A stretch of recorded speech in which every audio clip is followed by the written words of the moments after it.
Hey everybody, welcome back to Venture Outdoors with Kirk. This video we are doing some pheasant hunting again in Kansas and had a little bit of luck, so stay tuned. And I also touch a little bit on the fires that happened in western Kansas, so stay tuned for that too. And I do have a quick tip in here when you're out pheasant hunting at the beginning, and hopefully you enjoy that. But if you do, don't forget, hit that subscribe button, hit that thumbs up, hit that bell notification, and we'll see you in the next one. God bless. Take care.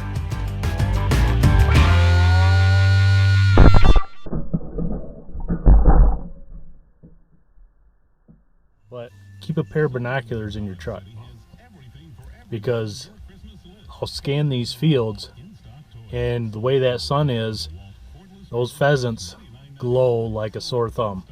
They stick out like crazy. And I just saw 2 roosters back in that winter wheat. So I'm gonna sit here for a little bit, just so I know there's birds in the area. But it's a nice little tip, just keep those binoculars in your truck. As you can tell with the clip with the binoculars, I've been out scouting, just trying to find new spots, look for some new areas where I can concentrate on, because the way this year's gone with a couple of my spots being mowed down, it hasn't been easy finding birds this year. So when things like that are happening, you have to put in the time to do some scouting and try to find some extra spots, because I don't want to hit the same spots every time I'm out there.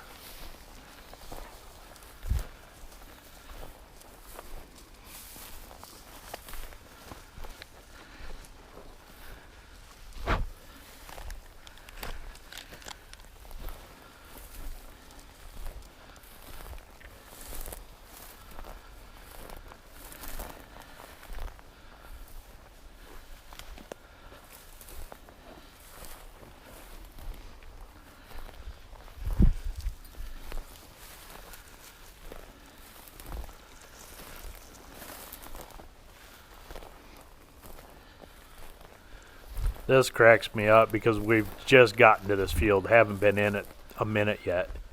And I look over at Storm and I'm trying to give him a little bit of direction.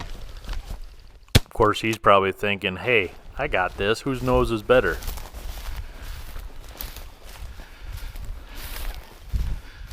Wow. Get him, boy. Good boy. Heel. Heel. This bird was still alive when it hit the ground, so he was chasing it around out there a little bit. Finally got him to get it, and he's bringing it back. Even though when he took off after that pheasant to retrieve it and ran through the fences, he definitely took his time. But it's something I still try to work on with him when he gets to a fence. Either help him get under the fence rather than him just barreling through it. I know a lot of guys that have dogs and they just bust through the fence and they get really cut up. End up going to the vet and getting stitches half the time. Good boy.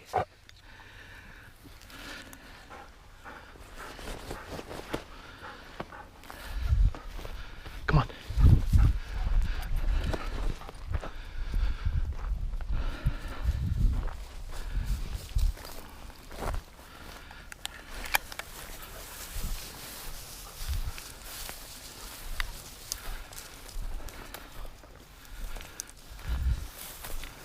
So getting that bird and seeing that nice long retrieve, him doing everything kind of right there, it made it all worthwhile. A couple of days of just walking my butt off and not seeing anything kind of made my trip worthwhile right there. I'd touch on it in a clip just after this, but I'll touch on it now too. I actually saw a pheasant fly in here as we were pulling up to the field, so that's the one I am looking for, and I know it's further out in the field. So that first bird was a total surprise.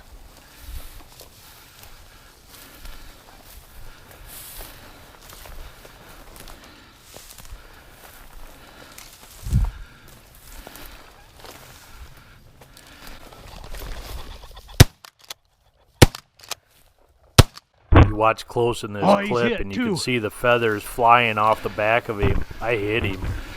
The bad part is he's gliding over. There's a little hill he's gliding over in the field, so I can't see where he's landing, if he does land.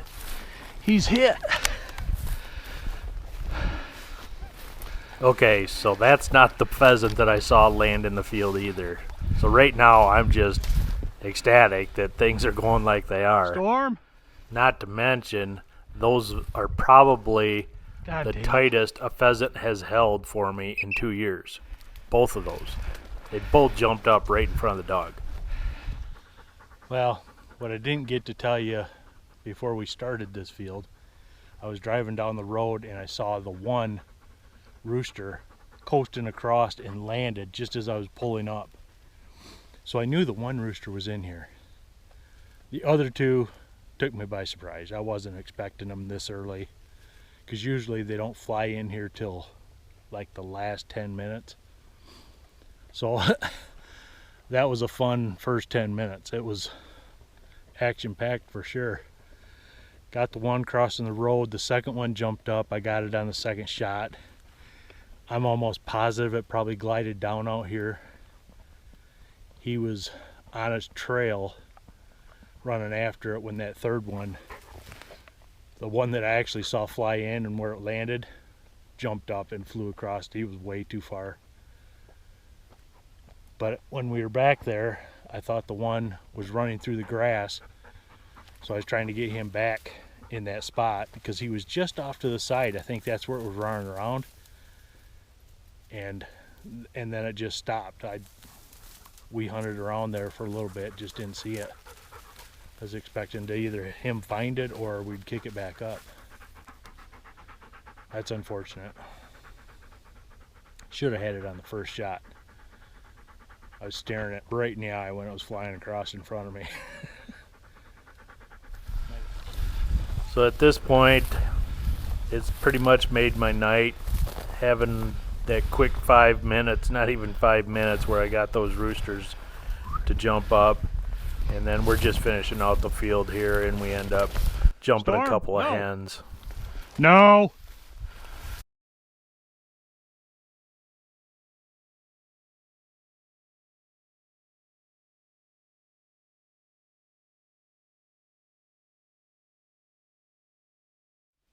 So this is the fires that happened in western Kansas.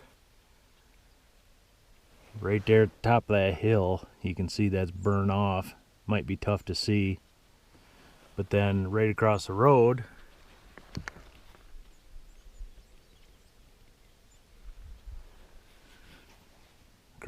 here is where I got that quail, that first video I did this year.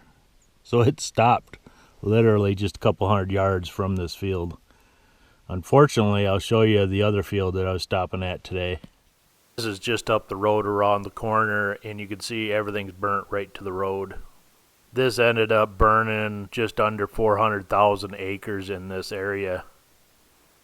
Controlled burns are a great way to restore new growth and everything, but I don't think this is what people wanted in this area. It's just sad to see. Imagine my surprise when I pull up to this field on my way home that morning to hunt. It's still dark out, and I'm looking out there thinking, well, they must have mowed this field since I was last here. Only to step out of my truck and still have that smell of smoke in the air and realize that this is where the fires went through. I wasn't 100% sure where the fires went through at that point. This was one of my favorite spots to stop on the way out or the way back home. If you remember, these trees are where I've kicked out pheasants and quail, and the grass out here was, waist high.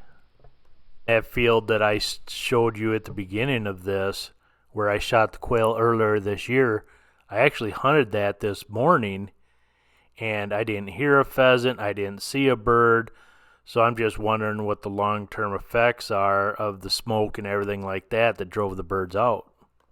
I mean, you could see in this clip right here is where I shot that quail last year, and you can see this grass is waist high, and that whole, everything's just gone.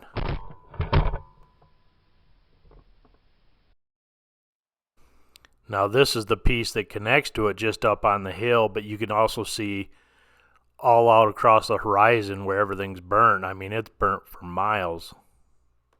Where I'm pointing out right now is where my buddy Brett came out last year and we hunted. I'll link that video up above. But, I mean, there was birds out here galore. It's just heartbreaking to see it when this happens. Ruin such great habitat.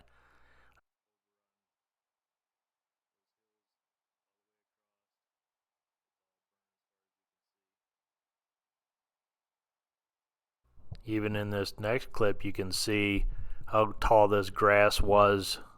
I mean, this is where I got that pheasant down the valley there. I mean, look at that. I mean, it's all lush, good cover, waist-high grass, and now it's just nothing. Gone. Okay, everybody, I think I'm going to wrap this one up. Had a little bit of success. Gave you a little insight on the fires out there in western Kansas. But I hope you enjoyed this. If you do, don't forget, hit that subscribe button, hit that thumbs up, hit that bell notification, and we'll see you in the next one. God bless. Take care.